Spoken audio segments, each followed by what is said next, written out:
O verso 31, onde nós iniciamos a menção do capítulo 5, Débora está cantando um cântico ao Senhor, e ela foi uma grande profetisa. Só pelo fato de ser mulher e já ocupar o posto e o cargo legislativo que ela ocupava, isso já ostenta o poder de Deus de maneira extraordinária naquela época. Mas não o bastante, ela também cuidava da sua casa, esposa de Lapidote, e julgava Israel debaixo das palmeiras, que chama de Débora, mas era do território de Efraim. Só que quando Deus te dá um nome para governar, o teu nome se sobrepõe ao nome da geografia do lugar. E foi o que aconteceu. O texto diz que Débora já estava ali. Débora não tinha vida de pecado, Débora não fazia absolutamente nada errado, pelo contrário, ela cumpria a vontade de Deus. Mas mesmo assim, Israel estava sendo afligido demasiadamente pelos seus piores adversários.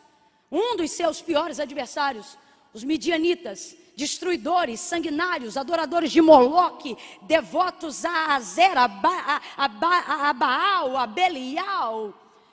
Eles adoravam deuses que aceitavam sacrifícios de sangue e humanos. Era um povo terrível. E Israel já estava sendo afligido nos dias de Débora. Estava sendo afligido pelos carros de Jabim, pelo comandante de Sísera. 20 anos vivendo um nível de cativeiro. E o texto vai dizer que ela administrava e julgava Israel naquele tempo. Não havia legalidade na vida de Débora, ela aconselhava. Chamou um certo homem chamado Baraque, representante de uma das tribos mais proeminentes, a quem o Senhor queria confiar vitória, para que aquele tempo fosse erradicado nos dias de Débora. Chamou Baraque e disse: olha, o Senhor já não te deu ordem dizendo, vai contra. E ele disse: olha, se você for comigo, eu vou. Disse a Débora: mas se você não for, eu não irei. Resumindo, ela disse para ele: olha, eu vou contigo, mas a vitória o Senhor entregará pelas mãos de uma mulher. E o Senhor entrega. Quebra-se então, Débora, escute isso, Débora é o instrumento que Deus vai usar para impulsionar pessoas que farão parte de uma história que vai quebrar um cativeiro de 20 anos. Eu não estou aqui nessa madrugada à toa, eu vim aqui para dizer que a partir desta noite Deus vai te usar para impulsionar pessoas que quebrarão cativeiros de anos. Eu vou declarar isso de novo. O Senhor vai te usar para quebrar cativeiros de anos. Você é a novidade de Deus para esse tempo. Agora perceba em que momento crucial da história de Débora isso aconteceu. Ela já era juíza, diga comigo, juíza.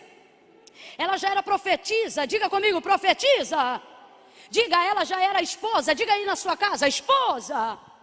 Ela tinha o tripé de uma vida bem estruturada, mas isso não era o suficiente para que o cativeiro de 20 anos em Israel fosse quebrado. Então veja isso, o texto vai afirmar que mesmo sendo juíza, mesmo sendo profetisa, mesmo sendo esposa de Lapidote, nada disso tinha poder para quebrar da forma com que foi quebrada esse cativeiro de 20 anos. De 20 anos. Mas o texto revela qual foi a hora que a chave virou. E eu estou liberando essa palavra como chave, e ela vai virar na tua vida também. A palavra foi esta, Débora diz: e ficaram desertas as aldeias em Israel, e o meu povo começou a habitar em covas de fortificações e em cavernas. Sabe o que era isso? Era o inimigo minando a força de Israel. E Israel começou a viver dentro de covas como se fossem residências. O inimigo sabe que a gente não está morto, mas quer colocar a gente numa posição muito pior do que um óbito. Sabe qual? Manter-se em condição de morto mesmo quando nós estamos vivos.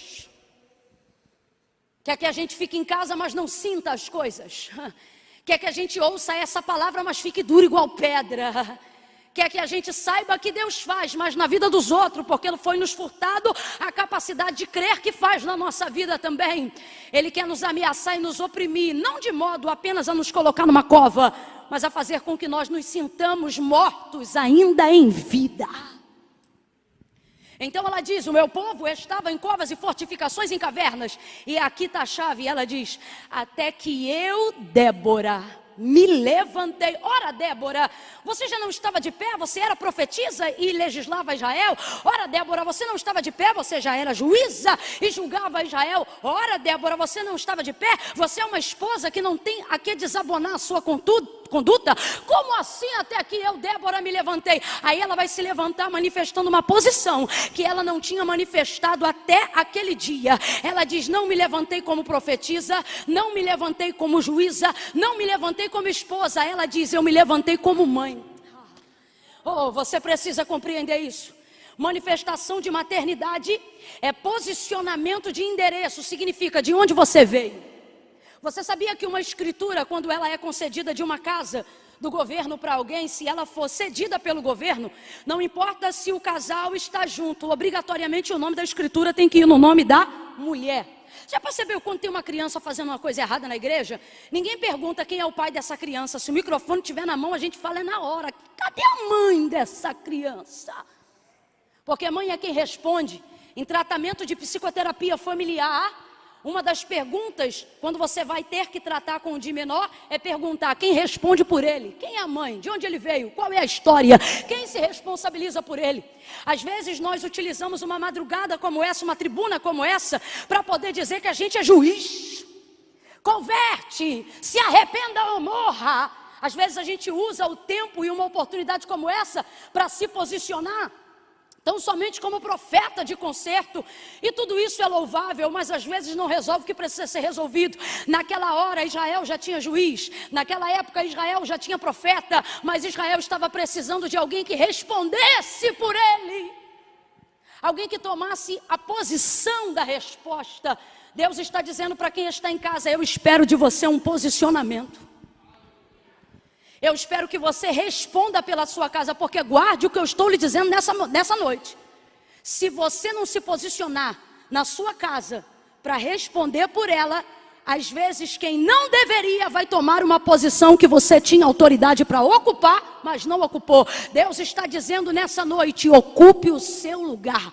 Esteja posicionado, esteja posicionada. Não adianta acusar e apontar os pecados de quem está errando à sua volta. A pergunta é: quem responde por eles? Pedro vai dizer: nós somos sacerdócio santo, geração eleita, povo adquirido. Ele diz sacerdócio santo, e sacerdócio